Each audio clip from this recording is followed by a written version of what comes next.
Welcome, everybody, to week 6 of the league. This is your commissioner speaking, and holy fuck, week 5 was insane. Absolutely insane. Upset fucking central. The two bottom teams in the West won, the two top teams in the West lost. So now the West is once again deadlocked. None of them have a winning record. We are truly in bizarro world right now in the upside down. I don't know where we are, but the West is it's still up for grabs. It's still anyone's race. I mean, the Voyagers still have the lead just by points scored, point differential. They are about 57 points ahead of the Finesse, and the Wise Guys did move up to third place in the West over the Titans Elite. They are only about 11 points up on the Titans Elite and about 20 points back on the Finesse. So it's still anybody's game over there in the West.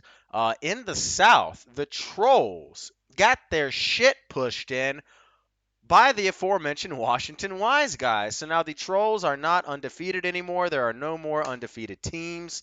So now the Trolls and the Hickory Grove Heaters, who I think is basically the only team that kind of capitalized the most, who squeezed the most juice out of last week's game.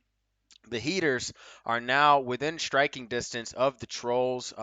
They're still in second place in the South, but they are only 22 points down on the Charleston Trolls, and they now have a 2-game lead on the Quailmen and the Tiger Sharks. So the Trolls and the Heaters are starting to pull away from the Quailmen and the Sharks, and again, we've said, what, 6 teams get in the playoffs and 6 don't. So, and the way that the West is looking, it looks like whoever wins the West obviously is going to the playoffs. And if you don't win the West, you're probably not going to go. So, it's going to be a bloodbath in the West. In the South, it looks like 2 teams can emerge from there. And the East, it looks like 2 teams can emerge from there as well. At least, which would still leave 1 team up for that final wild card spot. It could be a team from the West, could be the Quailmen, it could be the Smeagol's, it could even be the Tiger Sharks. It could be fucking anybody. But and hey, the Cartel got their first win last week as well. They took down the Quailmen in very, very close fashion. So there are no more undefeateds and no more defeateds anymore in the league. Let's get on to the power rankings. And this was fucking hard. This might have been the most difficult power rankings I've ever had to do. We have what, 7, 2, and 3 teams? So this is very, very difficult. I mean, I know the Cartel and the Tiger Sharks both won, and I know that the Trolls lost. But we're gonna see some. This is gonna piss a lot of people off. But hey, if you don't like them, create your own fucking power rankings. Coming in at number 12, you got the Cartel. I know you got to win. Sorry, I called in sick today, so yeah. So I'm gonna get this out early to you guys, but Cartel, I know you got the win. It was a close one, 100 to 97 over the Quailmen. Hard fought battle, but again, you gotta keep doing it to get out of the bottom. And this team's gonna be pissed. Coming in at 11, you got the Tiger Sharks. Yeah, hey, I know you got the win over the Rune Dogs. Big win. However, not so fast. Again, Mandy with the blunder last week in fucking up a flex spot. Again, that's not your fault, Rico. She did her thing. However, I was looking here, and if she would have put in Christian Watson in her flex while she moved Latavius Murray from the flex to that running back spot, where she got a 0 burger, by the way, this game would have been exactly tied. 99.62 to 99.62. So if Mandy had done that, we would have had our first tie ever in the league. I kind of wish that would have happened just for the hell of it, but I'm also kind of glad it didn't, because then I would have had to reformat all the the fucking standings with an extra thing like it's hockey or some shit. So kind of glad it didn't happen, but yeah, Manny took the L on that one. However, the Sharks did lose Anthony Richardson, who could be out. He's definitely out for the knee for at least the next 4 weeks on IR, but he could be out for the entire season. With it looks like he might be getting some season-ending shoulder surgery. Say that 10 times fast. And the only other quarterback this team has is Daniel Jones and Geno Smith. It's going to be tough, so that's why I've got the Tiger Sharks not moving anywhere because, yeah, they got the win, but they lost one of their best players in the process, so that's going to be tough. Coming in at number 10, you got the Philadelphia Smeagol's, man. Hey, you were mad I didn't put you up last week, and guess what? You put up less than you fucking have been. You put up 112, and you lost to Joe, who put up 135. So I guess everyone knows the way to beat the Smeagol's is just to put up 120. That's all you got to do. Put up 120, and you beat the fucking Smeagol's. Let's see. Week 1, Smeagol's, 93 points. Week 2, 128. I think that was their highest scoring week. 128 and a loss to the Rune Dogs. Week 3, 119, barely eking out a win against the Cartel. Week 4, Smeagol's put up, 118, beating the Voyagers, yes. Week 5, the last week, put up 112 and a loss. So their highest scoring week is 128. Every other time has been 119 or less.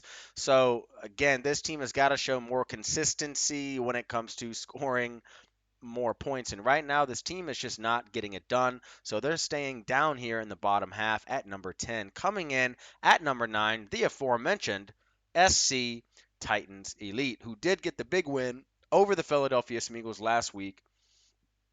And this team has scored. This is weird. This is anti-Joe territory, but this team has scored the most points against them this year. This is not Joe ball. They have allowed 662.62 points, which is by far the most in the league. Well, not by far, only 12 over the Smeagol's, but hey, this defense is looking like garbage, and they cannot bring teams down to their level. But hey, they're 2-3. They're tied with everybody else in the West, so they're still not out of it yet. Coming in at number 8, rising a little bit, you got the Washington Wise guys. Fucking out of nowhere. They were projected to get 96 points, and they got 177. Holy shit. And the fact that they got 177 points, and they got exactly 0 points from they got a combined 1.4 points out of Mooney and Johnson, who were in both in wide receiver and or flex spots. Otherwise, their team went bonkers on the undefeated Trolls. So I guess the Wise guys have only won 2 games this year. Week 1 against the reigning champs, Finesse, and last week against the undefeated Charleston Trolls. So it looks like when this team's backed up against the wall, they come out and they pull out all the stops. So it's just whenever the Wise guys play a shit team, it looks like they just suck. But hey, they got a big game coming up this week. We'll see if they can pull it out of their ass again. Coming in at number 7, you got the LA Finesse. Oh my God. You want to talk about getting your shit pushed in. 146-99 in a rivalry game. Fucking awful, E-Man. Garbage. We're going to get to how awful that shit was when we come to prediction time. But holy shit. This team is just... I mean, yeah, you got Mahomes, and you got Kelsey, but otherwise, what do you got, man? What do you got? I don't see shit. This team is just not very impressive. They're 2-3. They gotta do something to keep it up. Again, this is a very hard rankings. It was very, very hard to place 10 through 3. Okay, hell, even 12 through 3 were very, very difficult. Coming in at number 6, you got the French Quarter, Quailmen, who did lose to the cartel, but I didn't. I just couldn't put him. I couldn't put him below the finesse. I couldn't put him below the wise guys or the Titans Elite or even the Smeagol's right now, even though they did just lose to the worst fucking team in the league. Can I just make it to where it's the top two and then everybody else 3 through 12 are basically 3 through 11 are basically the same? 3, 4, 5, 6, 7, 8, 9, 10, 11 all the same. It's just cartel, 12, and then you know who the top two are. Hell, even the heaters, maybe just 4 through 11. So this is a very, very, very tough week for power rankings. Let's keep it going. Number 5, I got the Voyagers. Took a loss, yeah, to the dumpster fire. However, they put up 143 in the process, third most points on the week. Had they played anybody else besides the wise guys and the dumpster fire, they would have gotten the win. But a loss is a loss, and now they are 2-3. But in scoring so many points, they have definitely distanced themselves in the West when it comes to point differential. So purely based on that, I've got them here at 5 as basically the best of the 2 and 3 teams. I don't really see a team that's even better than them remotely. Again, maybe the finesse if they can wake up, and maybe the Quailmen if they can wake up. But otherwise, it's just the best of the 2 and 3s, and that's what I've got them here. And then I've got the Rune Dogs coming in at number 4. And to be honest, I wanted to place them fucking lower because they fucked up last week, lost to the Tiger Sharks. And now they're 3-2. They could have stayed in stride in the East had they gotten the win, but they choked. But I can't. Where the fuck do they go? Everyone else lost, so they're staying here at 4. Nothing else to do. Coming in at number 3, rising up a little bit. You got the Hickory Grove Heaters, looking pretty solid. 4-1, rising from the non-pun intended ashes. They've put up a hell of a lot of points. Um, How many points have they put up this year? 637, which is good for, I think, fourth in the league right now. And they've won, I think, 4 straight games, right? Did they lose opening week? Did the Heaters lose opening week? They did. They lost to the Trolls, and they got fucking whooped week 1. But they've come back from that devastating loss, and they've racked off 4 straight. So Heaters looking really, really nice. And here's where you guys are gonna get a little bit more mad. Coming in at number 2, I got the Dumpster Fire. I got the Dumpster Fire at 2, and I got the Trolls here at 1. And here's why: the Trolls got their shit worked by one of the worst teams in the Wise Guys, right? They did. They fucking lost. And the Dumpster Fire put up 160 on one of the best teams in the league, or one of the best 2 and 3 team, the Voyagers. And they're both 4-1. Yes, the the Dumpster Fire have scored the most points in the league by far, 120 points more than everybody else. However, when you take into consideration the schedule, the strength of schedule for the Dumpster Fire, they have definitely played the easiest schedule out of anybody. If these are the teams, if they had played the Dumpster Fire schedule, they would be undefeated. The Vietnam Voyagers, Hickory Grove Heaters, Tampa Bay Tiger Sharks, and the Miami Cartel would all be 5-0 had they played the Dumpster Fire schedule. Whereas when you look at the Charleston Trolls schedule, only the Hickory Grove Heaters, Tampa Bay Tiger Sharks, and the Miami Cartel would be 5-0. However, there are a lot of other teams that would be 2-3, 3-2, and 4-1. Whereas again, with the Dumpster Fire, every single team in the league would either be 4-1 or 5-0 against the Columbia Dumpster Fire schedule. So they have definitely played cupcake squads and gotten, I don't want to say lucky. Hey, I don't want to say lucky. But, maybe that comes down to, hey, well, I've got all the best players, so no one else can score against me, yada, yada, yada. Nah. Everybody else, even the fucking cartel, would be 5-0 against that schedule. That tells you something about the caliber of competition that the Dumpster Fire have been up against. So for that reason and that reason alone, Dumpster Fire, you're still number 2. Mm. Let's get on to the matchups. Matchup number 1. Woo! You got the Miami Cartel at the Washington Wise Guys. What do we call this one?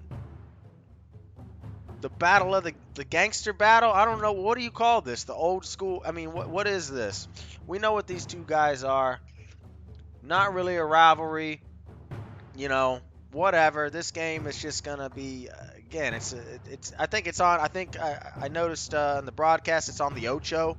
So I don't know how many of you guys got the Ocho. I ain't got that shit. So I'm not gonna be tuning into this one. But as it stands now, the Cartel are up 15 to nothing at the end of the first, but we all know 15 is the Wise Guys' lucky number, and it's at the end of the first quarter, so we'll see if the Wise Guys can come back in that one. Matchup number 2, you got the 2-3 Tampa Bay Tiger Sharks at the Columbia Dumpster Fire. This game has not kicked off just yet. It will kick off, I want to say, in just a couple of hours here.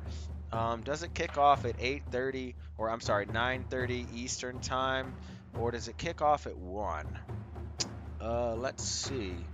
There are no players playing in the early game.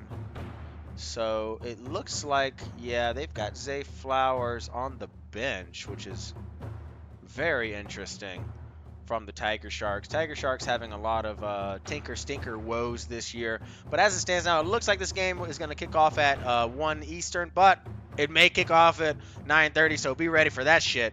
But as it stands now, it looks like the Dumpster Fire should walk away easily with this one. Matchup number 3. You got the French Quarter Quailmen at the Philadelphia Smeagol's. Both teams are 2-3 coming into this game. Right now, the Smeagol's are up 19-7 at the end of the first quarter. Close matchup here. It does look like the Smeagol's are, they're starting to pull away. I mean, Harrison Butker went fucking nuts in the first quarter, getting all of those 18 points, 4 for 4 on his field goals, but it looks like he broke his leg, so he's not going to be kicking the rest of the game. Let's hope that doesn't hurt them for the rest of the matchup. As for the Quailmen, it looks like excuse me, it looks like Javonte Williams did get that touchdown for them, so it's a close matchup here. Both teams really need this win, and again, every game from here on out, especially the way the standings are going, is going to be very, very close. Both of these guys need this win, but I think the Smeagol's probably need it more than the Quailmen, as I see the Quailmen have a little bit better of a team, but we'll see. Matchup number 4. Woo, woo. This could have been a rivalry game of the week. Right here, you got the 2-3 reigning champion Finesse at the 3-2 Long Island Roondogs. And again, had Mandy not fucked up her shit, she'd be 3-1-1 right now. But she's not. She's 3-2, second in the East out there behind the Dumpster Fire. And this is going to be a pretty good matchup, I think. Right now, I mean, it's looking really bad for the Roondogs because the Finesse are up 46-0 at the end of the first. But again, that was all with Mahomes, Kelsey, and Justin Simmons blowing all of their loads in the first quarter.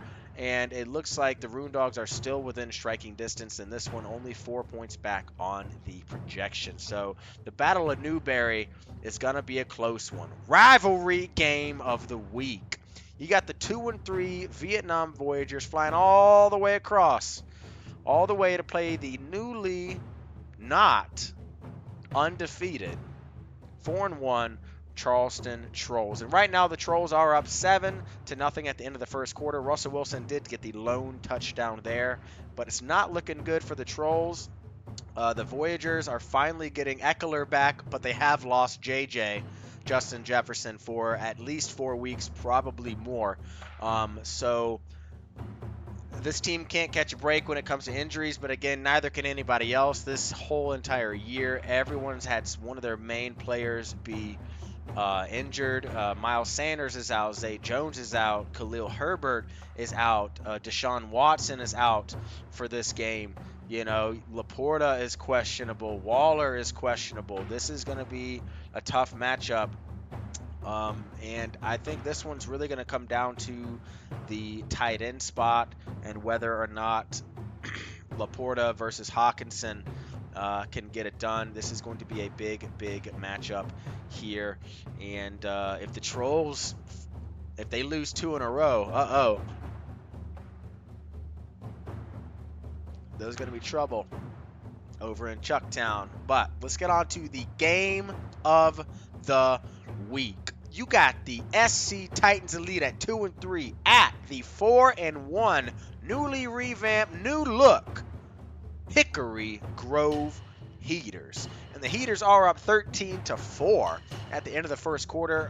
The Titans Elite, that Joe defense is real. They got 2 safeties in the first quarter.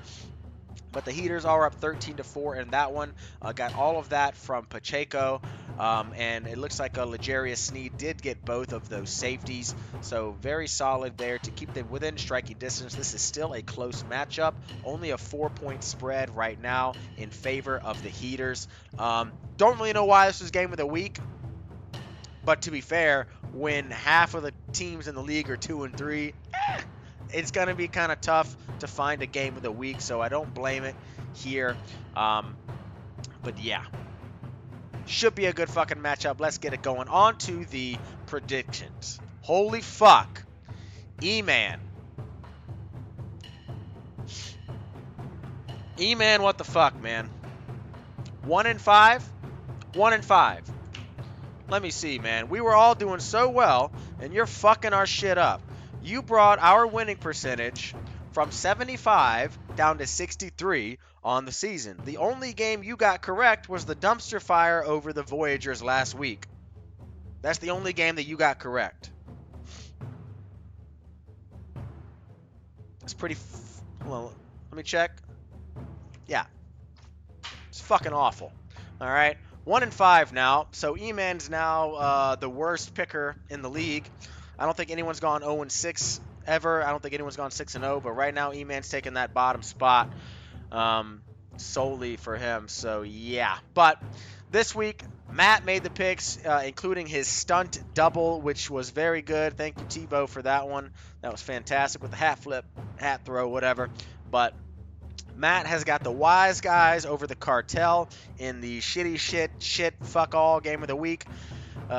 He's got the Dumpster Fire over the Tiger Sharks, a pretty easy call there. He's got the Smeagol's over the Quailmen. Not necessarily an upset since both teams are 2-3.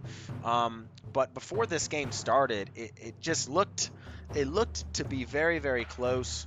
And the Smeagol's have been a little lately, but so have the Quailmen. So I guess going with the brotherly love pick there. He's got the Rune Dogs over the Finesse in what he said was the upset of the week, but I don't know if that's the upset of the week. I mean, it's the Rune Dogs over the Finesse. Let me check again and see if I was not drunk when I watched that, but I'm 99% sure you said, yeah, Rune Dogs over Finesse, upset of the week. I don't know how that's an upset. Rune Dogs are better than the Finesse, but whatever. He's got the Voyagers over the Trolls in the rivalry game of the week. Thanks, Matt. That's the upset. Holy shit. Where's the upset? Where is it? There we go. That's the upset of the week, not the other one. Take that shit away. The Voyagers take down the Trolls. That's the upset of the week. And he's got the Heaters over the Titans Elite in the game of the week. Thank you, Matt. Let's get on to golf. Not too much happened last week. You know, some pretty good movers. I would say, let's see. Tebow did the best by far. Tebow shot 1, 2, 3, 4, 5, 6 birdies, but also shot 2 bogeys. But a quad birdie on the day is fantastic, bringing him from 6 over up to 2 over, tied for 8th with Joe. So that is fantastic job by Tebow down there. Everyone else, not much movement. Matt did get a double birdie to bring him up to 3 under, while E-Man got a double bogey. bringing him down to 2 under. So it has them kind of locked in there. Graydon and Hunter both did nothing this week, while Dan shot a birdie to bring himself within 1 stroke. Otherwise, it's not much moved this week. So yeah, we'll see what happens this week in hole 6. And I have a feeling there's going to be some pretty big movers from that middle of the pack area. But we'll see what happens. But that's about it, guys. Thank you so much. Cheers. Cheers.